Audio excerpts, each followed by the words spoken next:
എല്ലാവർക്കും നമസ്കാരം. ഇന്നത്തെ ടോപ്പിക്കിൻ്റെ തലക്കെട്ട് ഇങ്ങനെയാണ്: ഡ്രൈവ് ദ റിയൽ ചേഞ്ച്. നമ്മളൊരു ടീം ലീഡ് ചെയ്യുന്ന ഒരു വ്യക്തിയാണെന്നുണ്ടെങ്കിൽ ആ ടീമിലുള്ള അംഗങ്ങളുടെ സ്വഭാവം അല്ലെങ്കിൽ രീതികൾ മാറ്റിയെടുക്കുക എന്ന് പറയുന്നത് വളരെ ബുദ്ധിമുട്ടുള്ളൊരു കാര്യമാണ്. ഇതിനകം നമ്മൾ ഒരുപക്ഷെ പല കാര്യങ്ങളും ശ്രമിച്ച് പരാജയപ്പെട്ടിട്ടുണ്ടാകാം. പക്ഷെ എളുപ്പത്തിൽ നമുക്ക് ആ മാറ്റം കൊണ്ടുവരുത്താനായിട്ട് പറ്റുന്ന ഒരു 3 പോയിന്റ്സിനെ കുറിച്ച്, 3 ടിപ്സിനെ കുറിച്ചാണ് ഇവിടെ പറയുന്നത്. അതിൽ ആദ്യത്തെ ഒരു പോയിന്റ് എന്ന് പറയുന്നത് focus on joy, not fear. ഒരാളുടെ ഒരു രീതി മാറ്റാനായിട്ട് പലപ്പോഴും നമ്മൾ ഉപയോഗിക്കുന്നത് ഭയം എന്ന് പറയുന്ന ഒരു കാര്യമാണ്. പേടിപ്പിച്ച്, നിങ്ങൾ ഇന്ന രീതിയിൽ ചെയ്തില്ലെങ്കിൽ ഇന്ന പ്രശ്നം വരും എന്ന് പറഞ്ഞ് പേടിപ്പിച്ചാണ് പലപ്പോഴും നമ്മൾ ആളുകളെ മാറ്റാനായിട്ട് ശ്രമിക്കുന്നത്. കുട്ടികളെ ആണെങ്കിലും നമ്മൾ വളർത്തുമ്പോൾ പലപ്പോഴും അങ്ങനെയാണ് ചെയ്യുന്നത്. പക്ഷേ മുതിർന്നവർക്ക് ആ ഒരു പ്രിൻസിപ്പിൾ ചിലപ്പം ആപ്ലിക്കബിൾ ആവില്ല.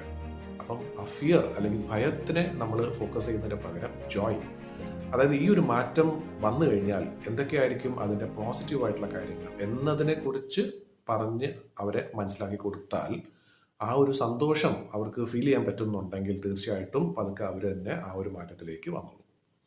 രണ്ടാമത്തെ ഒരു പോയിന്റ് പറയുന്നത് എന്താണെന്ന് വെച്ചാൽ ക്രിയേറ്റ് ദ ക്രൗഡ്. എല്ലാ വ്യക്തികളും ശരിക്കും ഇൻഡിവിജ്വലായിട്ട് ആണ് ചിന്തിക്കുന്നതെങ്കിലും അവർക്ക് എല്ലാവർക്കും ഇഷ്ടമുള്ളൊരു കാര്യം എന്ന് വെച്ചാൽ ഒരു കൂട്ടത്തിൽ കൂടി ചേർന്ന് നിൽക്കാനാണ് താല്പര്യം. അപ്പം എന്തെങ്കിലും നമ്മുടെ ടീമിലൊരു മാറ്റം വരുത്തണം എന്നുണ്ടെങ്കിൽ അതിൽ കുറച്ച് പേരിൽ അവർ മാറ്റം വരുത്തി കഴിഞ്ഞാൽ ബാക്കിയുള്ളവരും സ്വാഭാവികമായിട്ട് പതുക്കെയാണെങ്കിലും ആ ഒരു ആ ഒരു ലൈനിലേക്ക് അങ്ങ് വന്നോളൂ പതുക്കെ. പിന്നെ മൂന്നാമത്തെ ഒരു പോയിന്റ് എന്ന് പറയുന്നത് ഹാർനസ് മൊമെൻറ്റം. ഹാർനസ് മൊമെൻറ്റം എന്ന് ഉദ്ദേശിക്കുന്ന ഒന്നുമില്ല, നമ്മൾ ഓരോ ദിവസവും സ്ഥിരമായിട്ട് നമ്മൾ അറിഞ്ഞോ അറിയാതെയും ചെയ്തുകൊണ്ടിരിക്കുന്ന പല കാര്യങ്ങളുണ്ട് അല്ലേ.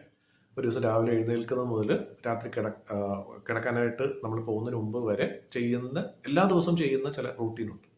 ആ റൂട്ടീനുമായിട്ട് ഈ മാറ്റത്തിനെ നമുക്ക് ബന്ധപ്പെടുത്താൻ പറ്റിക്കഴിഞ്ഞാൽ അവരൊരു എക്സ്ട്രാ എഫേർട്ട് ഇടുന്നതായിട്ട് അവർക്ക് തോന്നുന്നില്ല. വളരെ നാച്ചുറൽ ആയിട്ടുള്ള രീതിയിൽ അവർ മാറിക്കും.